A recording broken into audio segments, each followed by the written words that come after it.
পশ্চিমবঙ্গ সরকার এবারের বাজেটে দুটি নতুন প্রকল্প চালু করেছে তপশিলি জাতি এবং উপজাতি ও আদিবাসীদের উন্নয়নের জন্য।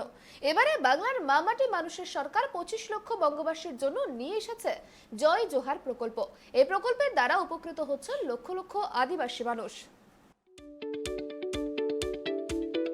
পশ্চিমবঙ্গ সরকারের জনকল্যাণমূলক বিভিন্ন প্রকল্প রয়েছে, তার মধ্যে আদিবাসী মানুষদের জন্য জয় জোহার এবং তপশিলি জাতিভুক্ত মানুষদের জন্য তপশিলি বন্ধু প্রকল্প চালু হয়েছে।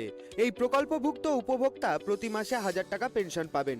বিগত 20 ফেব্রুয়ারি 2020-তে অর্থমন্ত্রী অমিত মিশ্র এই প্রকল্পটির ঘোষণা করেছিলেন। সেখানে বলা হয়েছিল রাজ্যের তপশিলি জাতি এবং তপশিলি উপজাতি সম্প্রদায়ের 60 বছর বয়সী নাগরিকদের এই পেনশন যোজনার অন্তর্ভুক্ত করা হবে। এই প্রকল্পটির মূল উদ্দেশ্য হলো এই সম্প্রদায়ের মানুষকে পেনশনের মাধ্যমে আর্থিক সহায়তা প্রদান করা। জয় জোহার প্রকল্প ও তপশিলি বন্ধু প্রকল্পে অন্তর্ভুক্ত হওয়ার জন্য আবেদন করতে হবে অফলাইনে।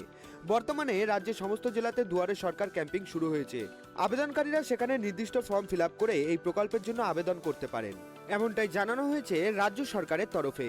রাজ্য সরকারের এই প্রকল্পের দ্বারা বর্তমানে উপকৃত হচ্ছেন লক্ষ লক্ষ আদিবাসী মানুষ। গৌতম পালের রিপোর্ট, ট্রাইব টিভি।